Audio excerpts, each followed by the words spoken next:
जब भी पुकार लो, रहता है आस-पास भी जब भी पुकार लो। अवसर मिला है भाग्य से जीवन सुधार लो, अवसर मिला है भाग्य से जीवन सुधार लो।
चुपचाप बैठ सामने, नैनों से काम ले,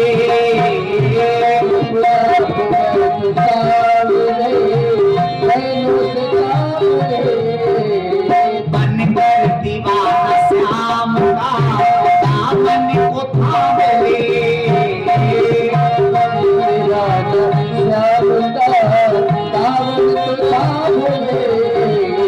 चुपचाप बैठो सामने, नैनों से काम ले, चुपचाप बैठो सामने, नैनों से काम ले। बरसेगा प्रेम श्याम की आंखों में झांक ले, बरसेगा श्याम का आंखों से झांक ले। बरसेगा प्रेम श्याम की आंखों में झांक ले, बरसेगा प्यार श्याम का आंखों से झांक ले। अवसर मिला है भाग्य से जीवन सुधार ले, अवसर मिला है भाग्य से जीवन सुधार ले। जीवन सुधार ले, जीवन सुधार ले, जीवन सुधार ले, जीवन सुधार ले। अवसर मिला है भाग्य से जीवन सुधार ले, बोलो अवसर मिला है भाग्य से जीवन सुधार ले, जीवन सुधार ले, जीवन सुधार ले। तो ये अवसर ही तो मिला है हमें।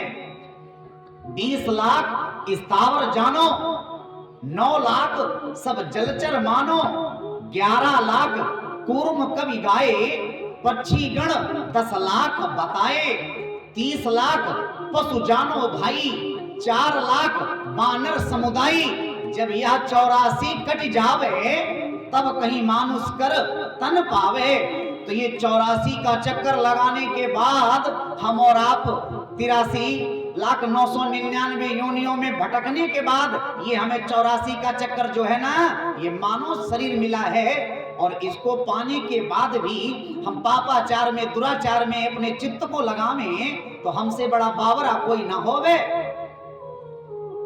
और यही तो गुरु बताते हैं हमें, और कोई बात बताते हैं बोलो? इसीलिए भागवत कथा सिर्फ मानवों को सुनाई गई है, ये दानवों के लिए नहीं। और हम मानव होने के बाद भी दानव बने बैठे हैं आजकल। आप सब बहुत अच्छे हो, हम आपकी भलाइयां लेते हैं, लेकिन जो अच्छे नहीं हैं हम उनकी बात करते हैं। आप सब तो बहुत प्यारे हो भाई नारायण घाट वाले, बड़ा अच्छा लगता है कि लोग इतने उपक्रम करने के बाद भी भागवत कथा नहीं सुन पाते हैं। और हमारे कमलेश्वरानंद जी महाराज बड़ी सहजता से आप सभी को कथा सुना देते हैं और लोगों को सोचते होंगे महाराज जी हमारे यहाँ से बड़ा लूट के ले जाते हैं। ये भी सुनने को हमें मिलता है कभी कभी। कुछ लोग कहने लगते हैं भाई, गालियां देने लगते हैं, लेकिन उस बावरे को ये नहीं मालूम है, अगर उसने आकर के एक बार यहाँ देखा होता, समझा होता, तो ये शब्द नहीं बोलता वो। और महाराज जी हम बड़े ढीठ हैं, हम तो कह देते हैं। ये लाखों रुपए लगते हैं भगवान की कथा करवाने में, तैयारी करवाने में प्यारे, कभी जीवन में तुम नहीं कर पाओगे। और नहीं तो मैं कोरे कागज पर अपना नाम लिख करके दे दूंगा कि एक कथा संपन्न करवा के दिखा दे जा तू, मैं तेरी कथा जिंदगी भर फ्री कहूंगा। ये मैं भागवत मंच से बैठ करके कह रहा हूं। या जिसके पास धन नहीं है और वो हमारे यहाँ बिठूर आ जाए, प्रसन्नचित होकर के मैं कथा कहूंगा। जैसे डाबर वालों की कथा कहने के लिए खूब सारा पैसा लेता हूं, तो हमें देने वाले बहुत सारे हैं भैया। हमारा घर आपके हिसाब से नहीं चलेगा साहब ना, आपके पास कुछ भी नहीं है, बस आपके पास प्रेम है और हम चाहते हैं भगवान को अर्पण करो, हमसे नहीं करो प्रेम।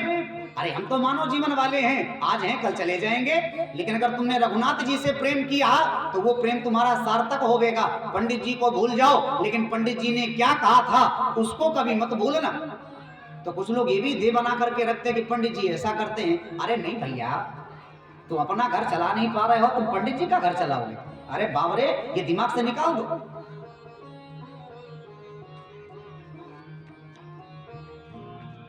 तो आप सब बहुत अच्छे हो, भगवान ने दिया है तो आनंद से भगवान की कथा सुनो।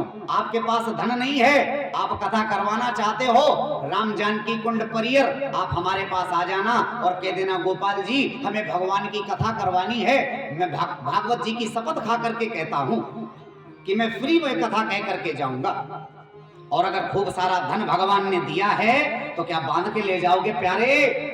जिनके लिए छोड़ करके जा रहे हो, क्या पता कल तुम्हारी आंखें बंद होने के बाद उस धन के साथ वो क्या करें। आज तुम्हारी आंखें खुली हैं तब तो तुम्हारी सुनते नहीं हैं, मानते नहीं हैं, और जब तुम्हारे नेत्र बंद हो जाएंगे तब तो वो अपनी मनमानी करेंगे। मैं ये नहीं कहता कि तुम भागवत में जाकर के अपना घर लुटा दो, नहीं, भगवान कहते जब तुमसे बचे तब तुम मेरे पास आओ। तो अगर तुम्हारे पास नहीं बच रहा है तो तुम हमसे लेके जाओ, जितना तुम्हें चाहिए हम तुम्हें देंगे। तो ये मिथ्या भाषण करने वाले अगर कुछ हैं तो ये आप सब ऐसा नहीं बोलेंगे। इसे ये प्रतीत होता है कि मानो नहीं हुआ। इंसान बनाया गया है तो इंसान बन करके रहना हमें चाहिए, बस यही भागवत जी हमें बोध कराती हैं और यही सिखाती हैं। इसीलिए तो भागवत की जाती है। और काहे के लिए भागवत की जाती है कि जो गंदगी हमने अपने अंदर भर करके रखी है, एक मटका भर रखा है ना, वो कैसे टूटेगा? तो बोले वो सत्संग के माध्यम से ही टूटेगा। प्रत्येक गांठ जब तक तुम्हारी मोह मत्सरता की, अभिमान की चटकेगी नहीं, तब तक ज्ञान जागृत नहीं होगा। ये अपने सिद्धांत रूपी पन्ने पर मेरी बात लिख लेना। तो भगवान ने आनंद से रहने के लिए हमें बनाया है। आप भी आनंद से रहो और दूसरे को भी आनंद से रहने दो। बोलो जय श्री कृष्ण।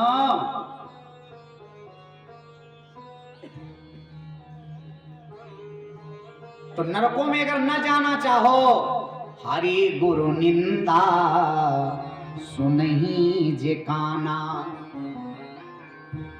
जो भगवान गुरु और इनकी निंदा करता है, जी है सोदादुर जीव समाना।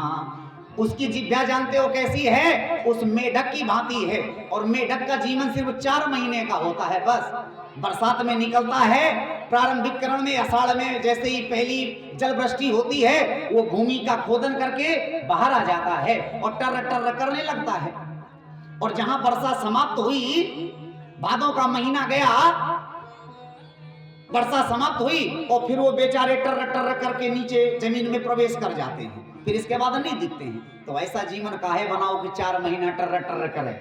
अरे पूरा जीवन टर्र टर्र करो, लेकिन भगवान के भजन में करो, ये नहीं कि बुराई करने लगो, है ना। और हम धर्म के मंच पे बैठ के प्यारे, हम तुम्हारे मुंह की बात नहीं कहेंगे। जो भागवत में लिखा है हम यही कहेंगे, तुम हमसे प्यार करो चाहे न करो, हमें पसंद करो चाहे न करो ना। भगवान जी हमें पसंद करते रहें, बस हम इतना जानते हैं। ये अगर पसंद करते रहेंगे तो आप भी पसंद करते रहोगे। और जब यही नहीं कर पाएंगे तो आपको एक दिन छोड़ दोगे, क्योंकि ये संसार तो रस्सी पकड़े खड़ा है, जहां मौका मिला वहीं ढीली कर देता है, जाओ भैया गिरो जाके, हमें कहा लेना देना।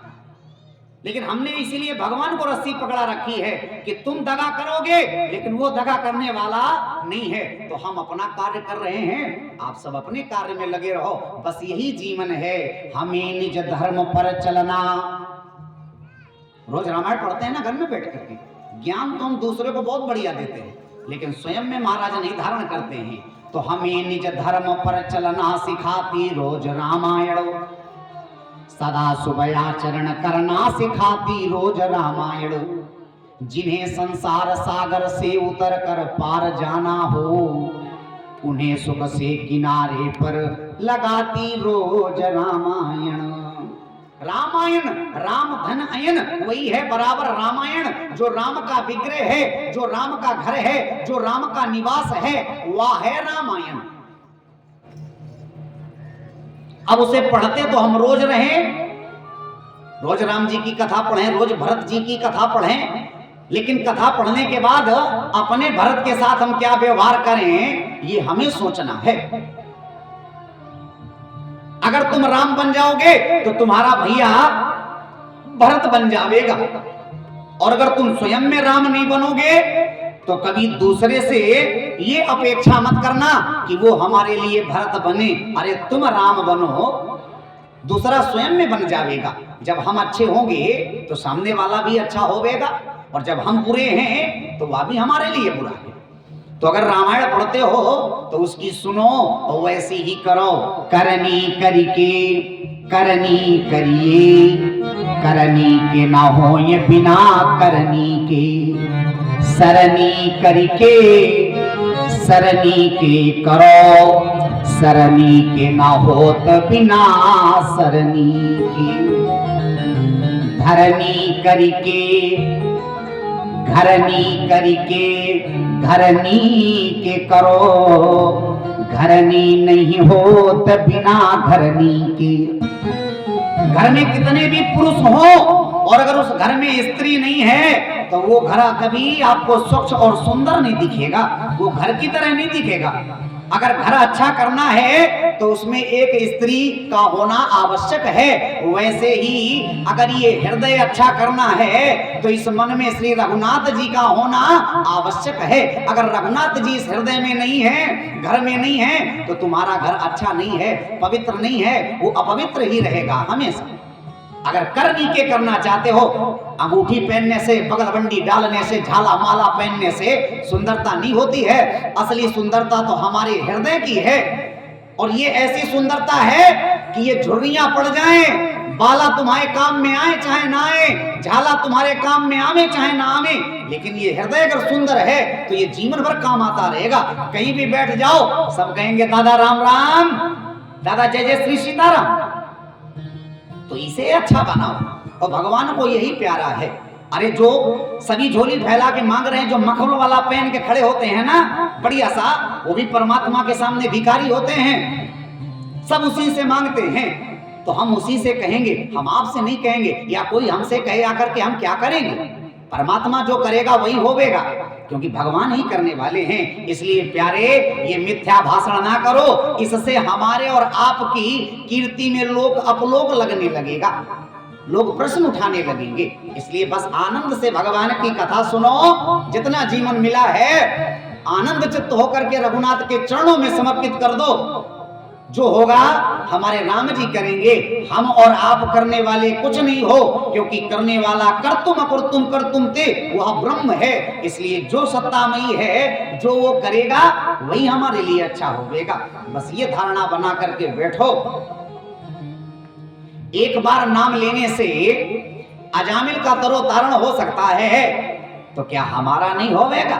लेकिन उसके लिए अभ्यास अच्छा होना चाहिए। श्री सुखदेव जी कहते हैं, राजन एक दिन की बात है, दक्ष ने भगवान की स्तुति की और भगवान से निवेदन किया कि प्रभु अब हम वंश विस्तार करना चाहते हैं। देवासुरनाम स्वर्गो नागानाम मृग पक्षिणाम ममा स्वस्ते प्रोक्तो प्राबुद्धा भुवान्तरे इति संप्रदम सर्वास्यः। और भगवान को प्रणाम करके भगवान ने कहा जाओ सृष्टि का विस्तार करो। और ये सृष्टि का विस्तार करने लगे। इन्होंने हरस्व नाम के 60,000 बेटों को जन्म दिया। जैसे ही बेटों को जन्म दिया उसी समय श्रीमन नारायण नारायण करते हुए नारद बाबा आ गए।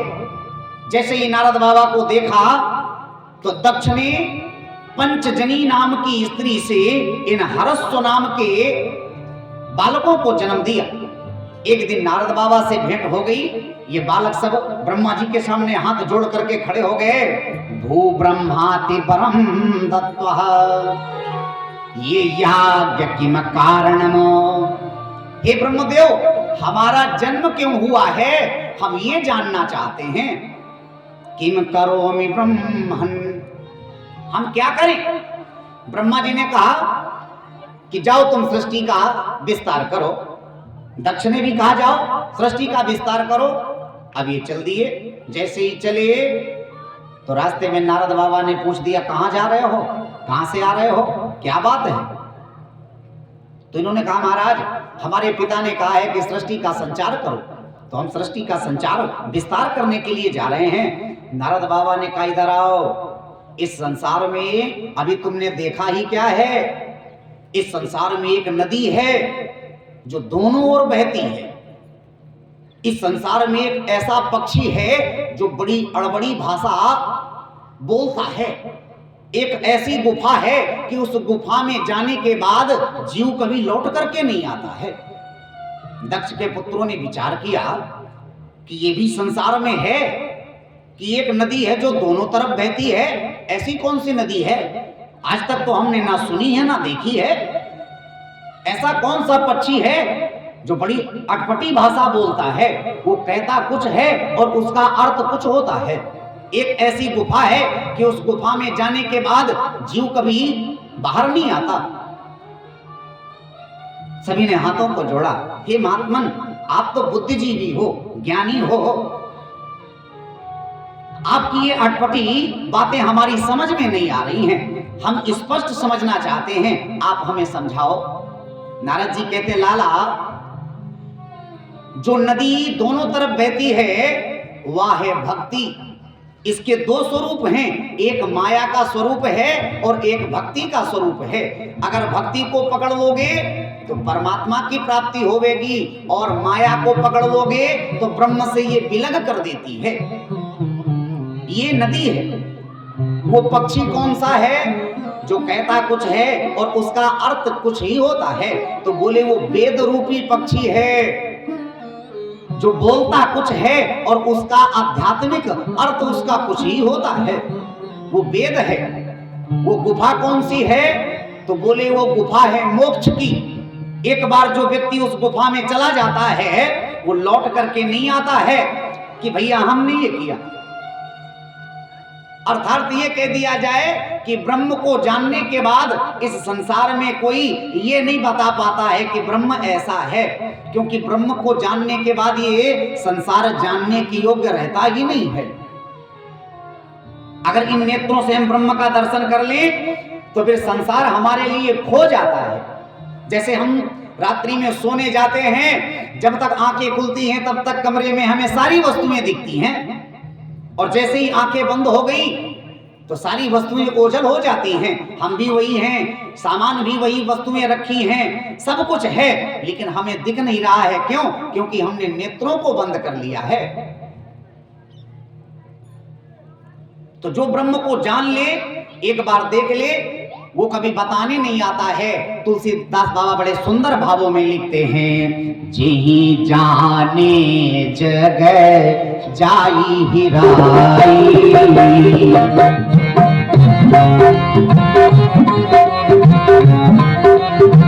जी जाने जगह जाई हिराई,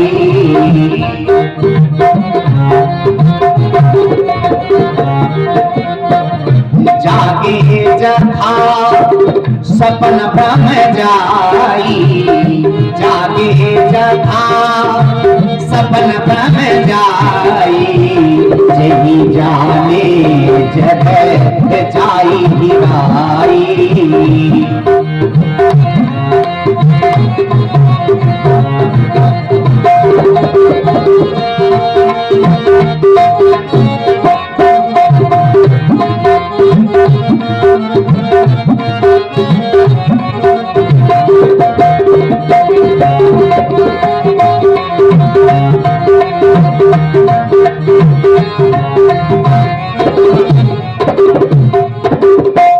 जी जाने जग जाई हिराई, जागे जथा सपन भ्रम जाई।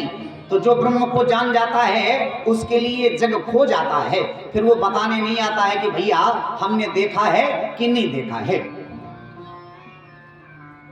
दो पतंगे थे, एक दिन एक सरदार ने उन पतंगों को बुलाया और कहा जाओ आज हमारा आदेश है कि ये बगल के गांव में कितने दीपक जल रहे हैं, जाकर के जरा देख करके मुझे बताना।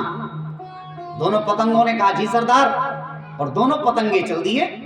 जैसे ही दोनों पतंगे चले तो गांव के बाहर एक पतंगे ने दूसरे पतंगे से कहा देख भैया सरदार यहां कौन सा देखने आ रहे हैं, चलो उनको चल करके हम बता दें कि गांव में सारे दीपक जल रहे हैं। दूसरा बोला भैया अगर सरदार जान गया तो दंड देगा, हमें जरूर पिटाई लगावेगा। दूसरा बोला कौन सा देखने आ रहा है, चलो चल करके बता देंगे। एक से भले दो, एक ने जैसा कहा दूसरे ने वैसा स्वीकार कर लिया और जाकर के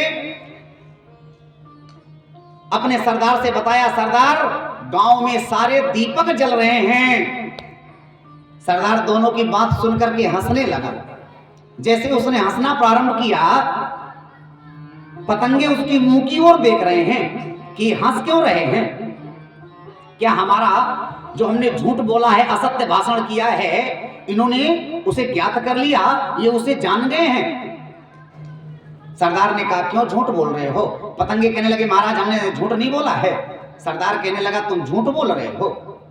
एक पतंगे ने कहा महाराज आपको कैसे पता चला कि हम झूठ बोल रहे हैं? सरदार कहने लगा प्यारे ये जो पतंगा है ये दीपक से इतना प्रेम करता है कि जब तक जला करके स्वयं को समाप्त नहीं कर देता है तब तक उस दीपक के पास से हटता नहीं है। तुम दीपक के पास गए देखने की जल रहा है कि नहीं जल रहा है, और इसके बाद सजीव आकर के मुझे बता भी रहे हो कि गांव में सारे दीपक जल रहे हैं, यानी तुम गांव में दीपक देखने के लिए गए ही नहीं हो। पतंगा इतना प्रेम करता है दीपक की लौ से कि स्वयं को जला करके उसी में भस्मीभूत कर देता है, और जब समाप्त हो जाता है और जब तक समाप्त नहीं होता है तब तक बार बार उस अग्नि की लौ का चुंबन करना चाहता है, उसका आलिंगन करना चाहता है, और जैसे ही लौ की ओर पहुंचता है पंख झुलस जाते हैं, जल करके स्वयं को समाप्त कर देता है। तो अगर तुम दीपक के पास गए होते तो यहाँ जीवित हमें बताने नहीं आते कि गांव में सारे दीपक जल रहे हैं। तो जो ब्रह्म को जान जाता है वो ब्रह्ममय हो जाता है, फिर आकर के बताता नहीं है कि भैया ब्रह्म ऐसा है ब्रह्म वैसा है। अब कह दो क्या ब्रह्म को जाना नहीं जा सकता है? जाना जा सकता है। ये जो महात्मा जन गान कर रहे हैं ब्रह्म का, तो इन्होंने ब्रह्म को जाना नहीं है क्या? बोले भैया जाना है, लेकिन ब्रह्म को जानने के बाद ये इतने सरल हो गए हैं कि इन्हें ये भान ही नहीं रहता है कि हमने ब्रह्म का दर्शन किया है। तो जो अपने को खो जाए वही ब्रह्म की गाथा का गान कर सकता है, और जो अपने में तना बुना बैठा है वो कभी किसी दूसरे का गुणगान नहीं कर सकता है। तो ब्रह्म को देखने के बाद ये माया, मोह, मत्सर, अहंकार, द्वेष ये सारे समाप्त हो जाते हैं, तभी ब्रह्म आता भी है। और अगर ये हैं तो ब्रह्म नहीं आता। एक बार लक्ष्मण जी ने राम से पूछ दिया कि हे रघुनाथ हम ये जानना चाहते हैं क्या आप सबके हृदय में रहते हो? भगवान बोले ना। अब लक्ष्मण जी अवाक खड़े हैं कि हमने तो यही सुना था कि परमात्मा का निवास सबके हृदय में होता है, और आप कहते हो कि मैं सबके हृदय में नहीं रहता। राम जी ने मंद मंद मुस्कुरा करके और अपने भैया को बताया कि हे लक्ष्मण मैं सबके हृदय में नहीं निवास करता, मैं उन्हीं के हृदय में निवास करता हूं। काम आदि मध दंभ न जाके, तात निरंतर बस में ताकी। काम काम आदि मध दंभ न जाके, तात निरंतर बस में ताके। कमरे में 4 कुर्सियां पड़ी हो और उन चारों कुर्सियों में हमने कहीं काम को बिठा रखा हो, कहीं मोह को बिठा रखा हो, कहीं मद को बिठा रखा हो, कहीं क्रोध को बिठा रखा हो, तो चारों कुर्सियां भर गई ना। अब भगवान आए तो, लेकिन भगवान ने देखा अरे कोई स्थान खाली ही नहीं है, तो हम बैठेगा भाई। किसी को बैठाओगे तो पहले व्यवस्था करनी पड़ती है ना। कोई कुर्सी लगाता है, कोई सोफे डलवाता है, कोई चादर कालीन लगा करके बिठा देता है। आइए महात्मन, आइए श्रेष्ठ जन, आइए पधारिए, आप बैठिए। तो 4 कुर्सियां हैं, एक में काम बैठा है, एक में क्रोध बैठा है, एक में मोह बैठा है, एक में मत्सर बैठा है। तो जब चारों कुर्सियां भरी हैं, राम जी आते हैं, लेकिन देखते हैं कि कुर्सियां भरी हैं तो राम जी चले जाते हैं। और जो व्यक्ति अपने हृदय से काम क्रोध मद मोह मत्सरता इन सबको दूर कर देता है, रघुनाथ कहते भैया फिर तात निरंतर बस में ताके। फिर एक भी क्षण मैं कभी उसका साथ नहीं छोड़ता, उसके हृदय से कभी मैं विलग नहीं होता हूं। तो राम जी को अगर बिठाना है तो पहले हृदय में काम क्रोध मोह मत्सर इनको अलग कर दो। और ये कब दूर होंगे? जब इसमें हम भक्ति रूपी झाड़ू को लगाएंगे, और कोई झाड़ू काम में नहीं आवेगा।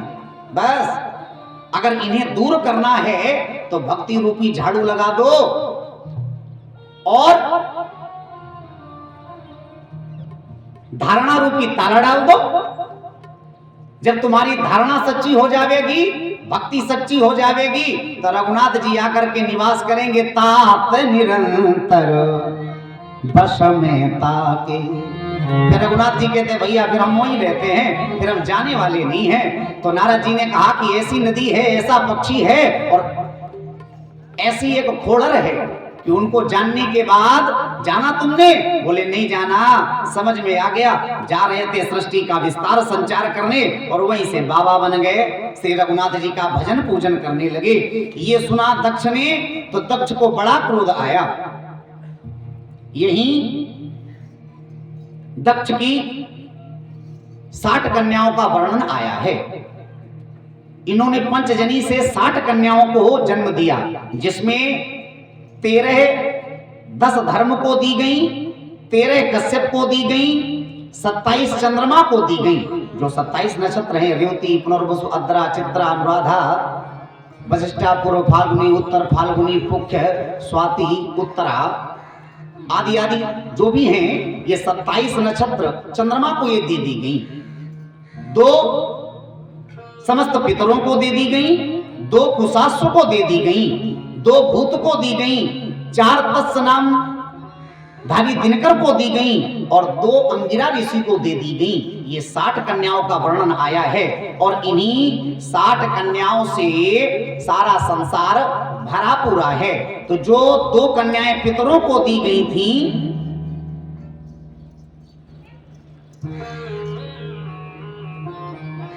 स्वाहा स्वधा, जो स्वधा तस्मै स्वधा तस्मै स्वधा। जब हम किसी को तिलांजलि जल देते हैं ना, जब पंडित जी तर्पण करवाते हैं तो गोल उसमें लगाते हैं ना, तस्मै स्वधा तस्मै स्वधा तस्मै स्वधा। यानी हमारे द्वारा दी गई ये स्वधा ये भगवान को प्राप्त हो गए। तो जिस समय पितरों को दी गई, इन्हीं से सारा संसार का उत्थान किया गया, सारे संसार को जन्म दिया इन्होंने। सुखदेव जी कहते हैं राजन, एक दिन सारे देवता बृहस्पति भगवान के पास पहुंच गए और बृहस्पति से कहने लगे कि गुरुदेव हम चाहते हैं कि हमारा यज्ञ पूरा करा दो। गुरुदेव ने कहा ठीक है, यज्ञ का समय आने दो और यज्ञ पूरा कराया जाएगा। एक दिन गुरुदेव भगवान बृहस्पति इंद्र से मिलने की चाह में जैसे ही इंद्रलोक पहुंचे तो इंद्र क्या देख रहे हैं, मंद मंद मुस्कुरा रहा है, बैठे अप्सराएं नृत्य कर रही हैं और उसी नृत्य में मगन हो गया। ये गुरु आए और गुरु को देख करके भी इसने प्रणाम नहीं किया। जब प्रणाम नहीं किया तो महात्मा बृहस्पति जी को क्रोध आ गया और वही बृहस्पति जी अंतर ध्यान हो गए।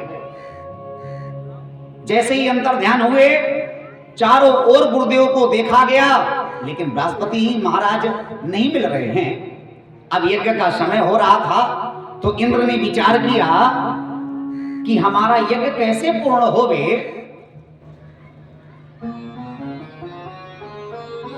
तो इन्होंने त्वष्टा के बेटे विश्वरूप को अपना गुरु बना लिया। इनके 3 सर हैं, एक से ये स्वधापान करते हैं, एक से रसपान करते हैं और एक से अन्न खाते हैं। 3 सर हैं इनके। जैसे ही इनका अपहरण किया गया तो पहले विश्वरूप जी ने इंद्र को नारायण कवच का ज्ञान दिया है। नारायण कवच जो भी नित्य प्रति करता है वो कभी अकाल मृत्यु नहीं मरता है। अकाल मृत्यु हरणम सर्व व्याधि विनाशनम विष्णु चरणोदकम पित्वा। जो भगवान के चरणोदय को प्राप्त कर लेता है पुनर्जन्म न विद्यते, उसका कभी पुनर्जन्म नहीं होता है। तो सबसे पहले नारायण कवच का इनको विश्वरूप ने ज्ञान दिया। देखो भाई, ब्राह्मणों का कार्य ही है कि वो अपने शिष्य का कल्याण करें। यथा गुप्ता सहस्त्राक्षा सहाहान रिपुसैनिकान कीड़ावंतम व्यसयंतम लोकस्या प्रभुजे स्वयं। राजन, कभी भी ऐसा समय आ सकता है तो पहले आप हमसे नारायण कवच का ज्ञान प्राप्त करो, और ये नारायण कवच तुम्हारे जीवन में हमेशा एक अलौकिक शक्ति की तरह तुम्हारी रक्षा करता रहेगा। जैसे ही कहा महाराज, हाथ जोड़ करके इंद्र बैठ गए और माम के सभा गदयाय, उस दिव्य नारायण कवच का ज्ञान लेने के बाद यज्ञ प्रारंभ हुई। जैसे ही यज्ञ प्रारंभ हुई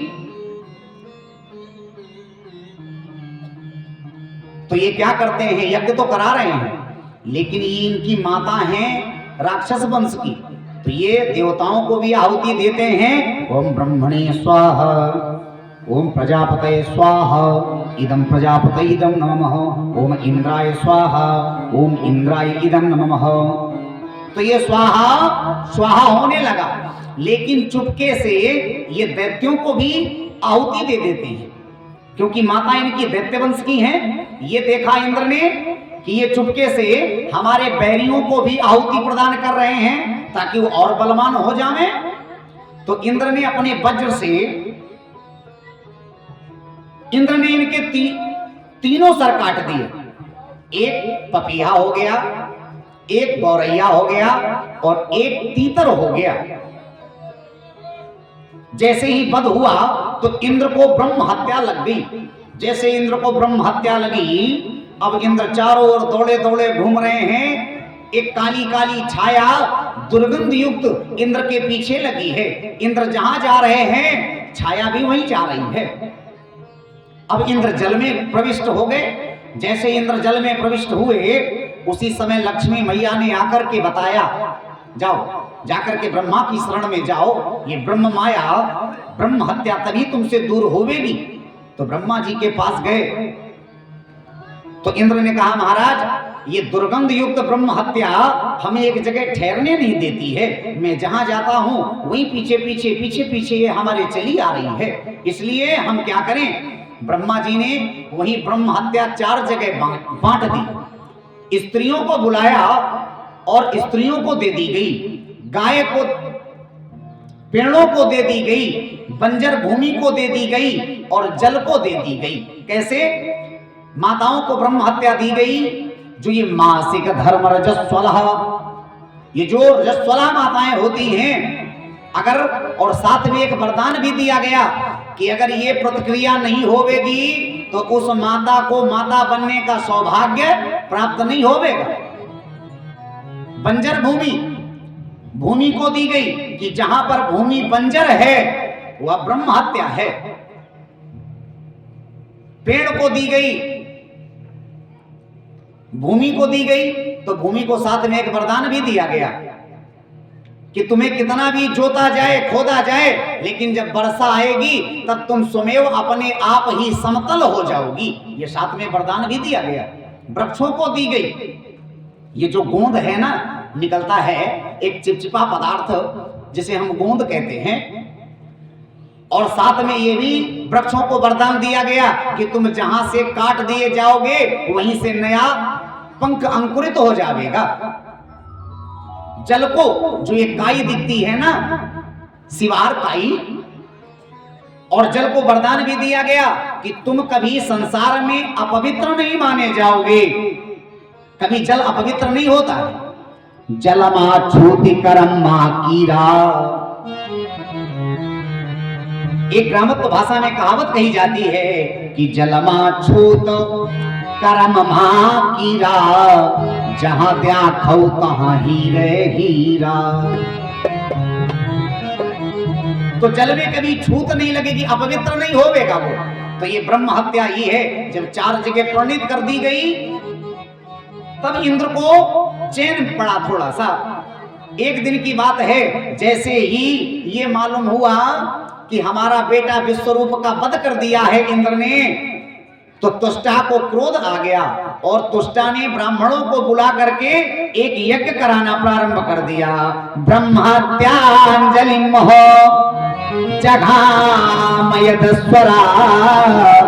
संवत्सरान्ते तदाग्न भूतानां सविशोद्धये। ब्रह्म हत्या आंजलिन्यः। जैसे ही ब्रह्म हत्या दूर हुई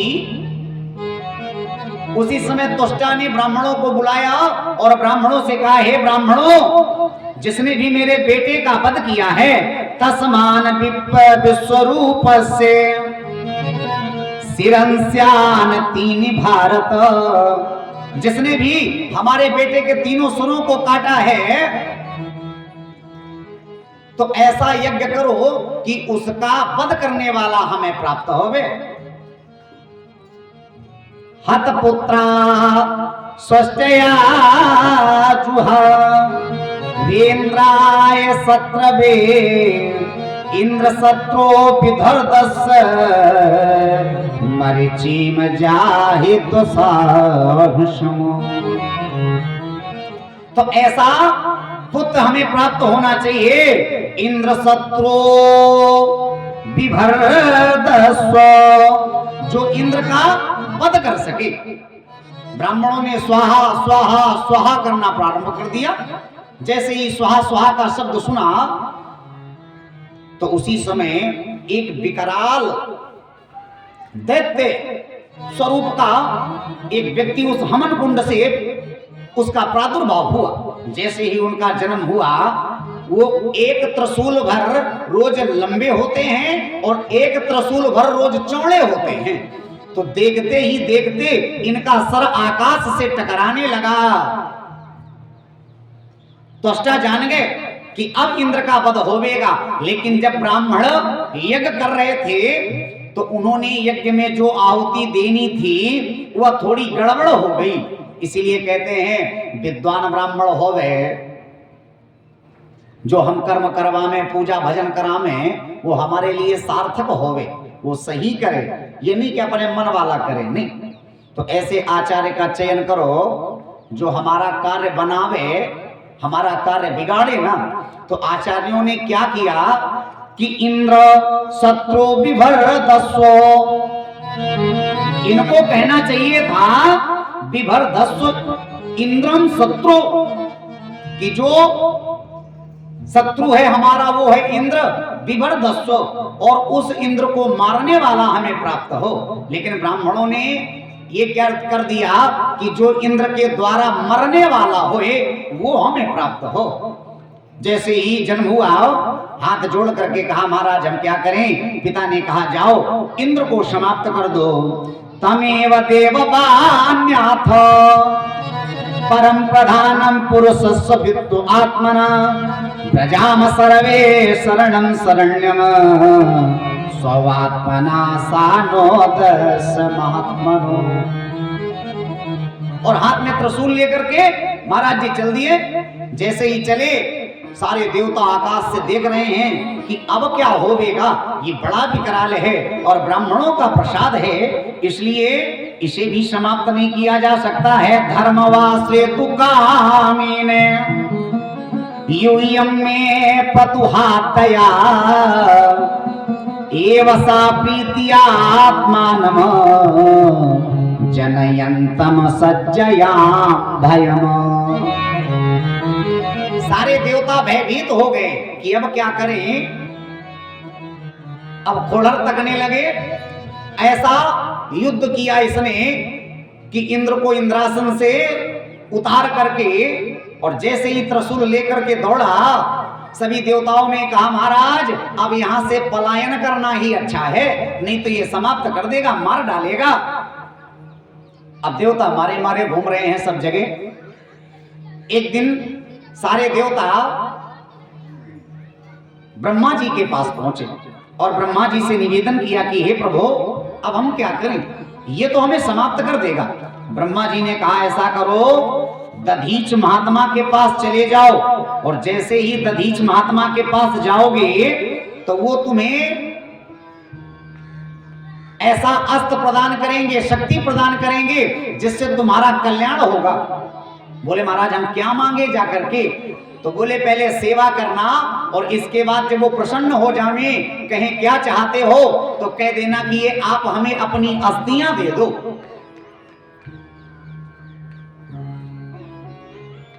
तो महाराज कोई अपना शरीर हमें देगा, अस्थियां देगा अपनी? बोले एक बार प्रयत्न तो करो। पहले से ही नाना प्रकार के प्रश्न करने लगे। भाई कुछ ऐसे व्यक्ति होते हैं जो कार्य करने से पहले ही कुतर्क करना प्रारंभ कर देते हैं। तो पहले से ही तुमने निराशा को धारण कर लिया है, जाकर के एक बार निवेदन तो करो। देवताओं की समझ में आ गया, और देवताओं ने दधीच महाराज जी से निवेदन किया कि हे प्रभु हम चाहते हैं कि आप हमें अपनी अस्थियां दे दो। दधीच महात्मा कहने लगे ना सब दे दे हैं परम प्रिय स्वामी। ये जो देह है ये सभी को बड़ी प्यारी होती है।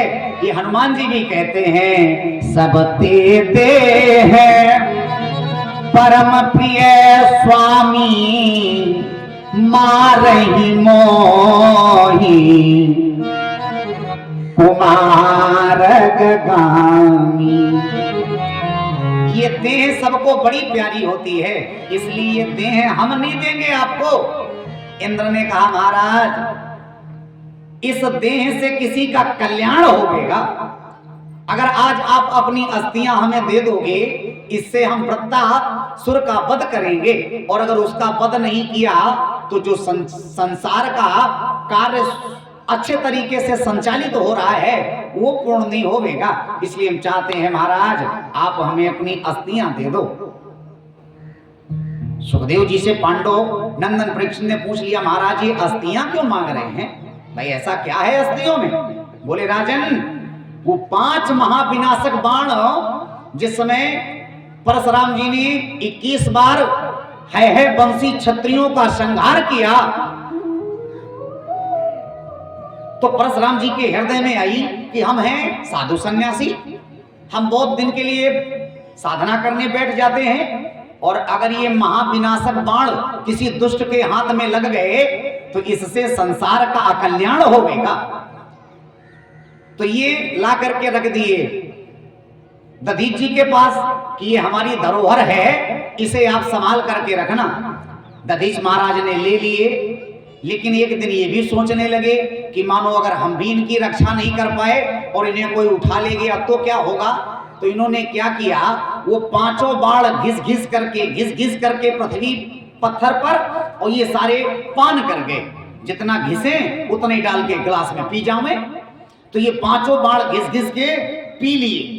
अब इनके शरीर में वो ओज आ गया था उन बाणों का, इसीलिए ब्रह्मा जी ने कहा था जाओ उनकी अस्थियां मांगो, क्योंकि इनकी अस्थियों में उन शस्त्रों की जो भी सामर्थ्य है, उन शस्त्रों का बल है, इनकी अस्थियों में आ गया है। इसलिए जाओ दधीच महाराज की अस्थियां लेकर के आओ। दही लगाया गया और गायों से चटवाया गया। रक्त मांस मज्जा गायों ने चाट चाट करके समाप्त कर दी। जब हड्डियां बची तो उससे 100 गांठ वाला एक वज्र का निर्माण किया गया। भागवत जी में सिर्फ इतना ही आया है, सहस्त्रेण ब्रजे परिहंतः निर्माण स्वया कृतो ऋषि प्रसादो परिभूत्वा नारायणाख्यां तदात्महि। नारायणं मया सन्न्यः दोहात भयागतो पादरजन्यो न करोतां रुरदो हैनाशनम्। इसलिए मेरा भय जो है वह समाप्त हो जाएगा।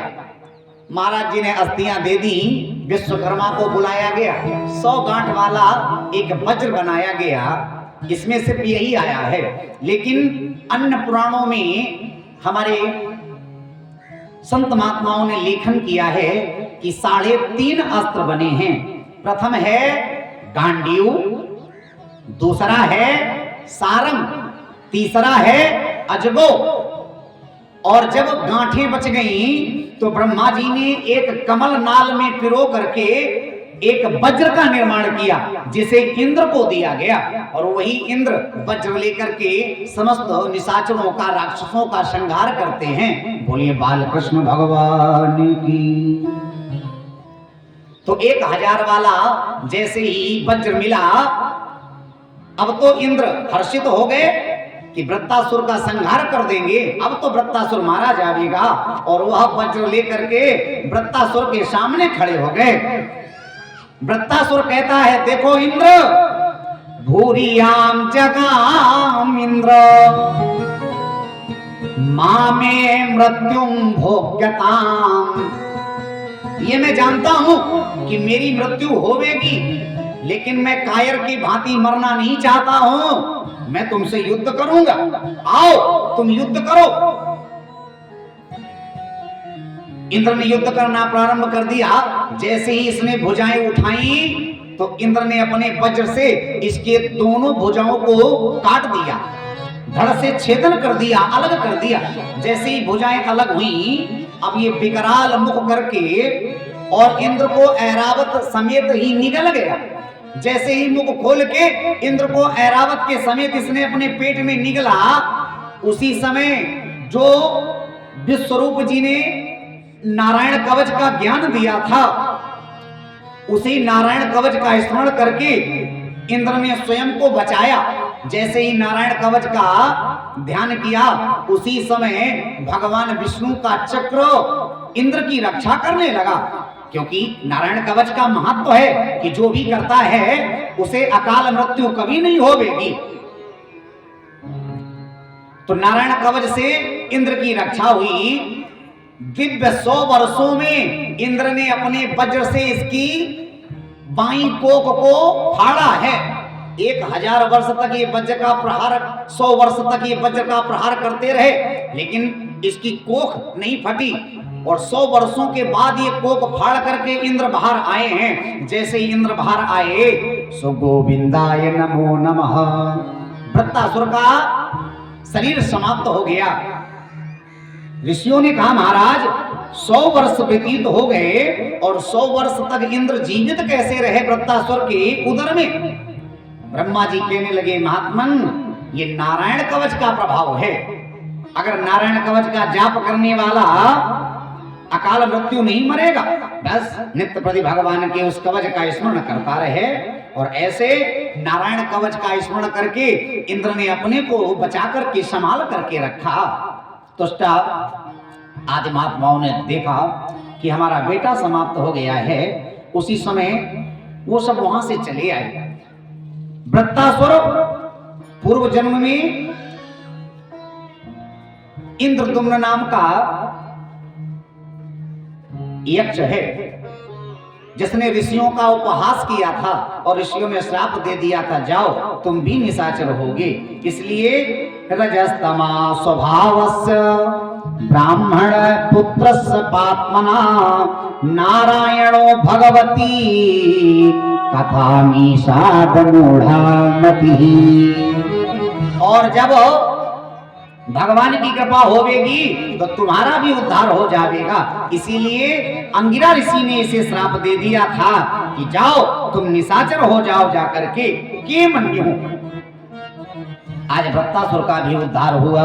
श्रीमन नारायण नारायण नारायण श्रीमन नारायण नारायण नारायण नारायण नारायण नारायण श्रीमन नारायण नारायण नारायण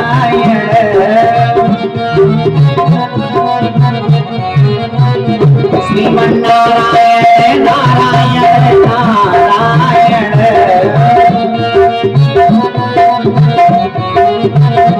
श्रीमन नारायण नारायण नारायण श्रीमन नारायण नारायण ये जे नारायण नाम लेते हैं,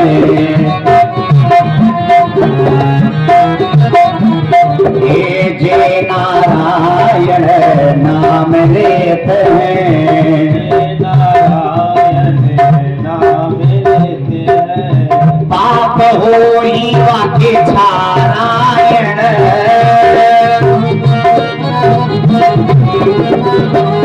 ये पाप हो ही वाके छारायण।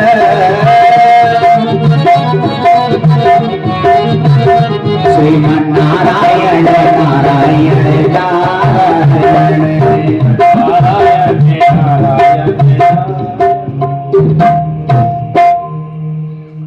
ये हमारी माताएं बहनें चोरी करने लगती हैं। जहां महाराज जी बढ़िया सा तबला बजाया हमारे सागर भैया ने, और हमारे श्री राम जी जैसे ही कीबोर्ड पे किए तो माताएं हमारी झूमने लगती हैं ना। लेकिन ये झूमती हैं, ये मन को नहीं झुमाती हैं, और चुपचाप मुंह बंद करे मत बैठी हैं, जैसे हम अपने पिताजी के नाम का उच्चारण करवा रहे हो। बोलो जय श्री कृष्ण। ये भगवान का नाम होवे, है ना। और इसका अगर आप जप करोगे तो आपको फल मिलेगा, हम करेंगे तो हमें मिलेगा। यही एक ऐसी वस्तु है जो कोई नहीं ले सकता है, वह है हमारा पुण्य। जब तुम आप किसी को अर्पण करना चाहो तो वो ले सकता है, लेकिन जब तक आप अर्पण नहीं करोगे तब तक आपका कोई पुण्य नहीं बटा सकता है। तो जब भगवान के नाम का उच्चारण हुआ करे, मंगल गान गाया जाया करे, तो आप भी बोला करो। अब बाजा मत बजाना भैया। श्रीमन नारायण नारायण नारायण।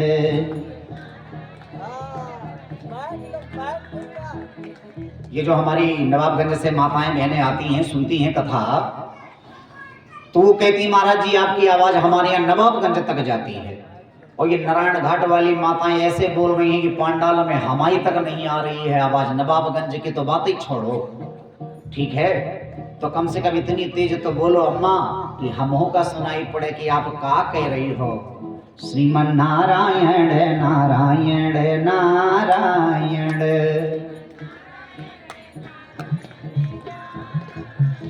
भजमन नारायण नारायण नारायण।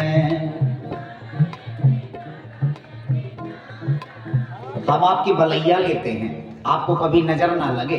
अरे ऐसे ही आप हमारे साथ मिल करके बोला करो तो और अच्छा ना लगे, हमें भी अच्छा लगे और आपको भी अच्छा लगे। और जब हम बोलने लगते हैं तो आप मौन हो जाते हो, हम काहे बोलें। ऐसा लगता है जैसे हमारा कल्याण करना चाहते हैं, है ना। और हम चाहते हैं सबका कल्याण हो जावे।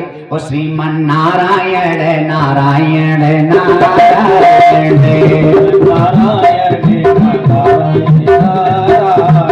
भजमन नारायण नारायण नारायण नारायण नारायण। ये जे नारायण नाम लेते हैं,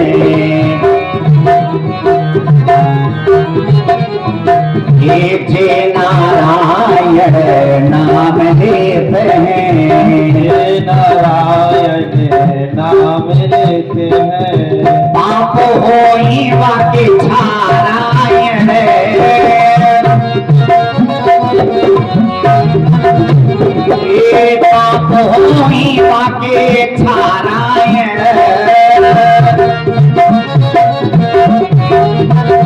श्रीमन नारायण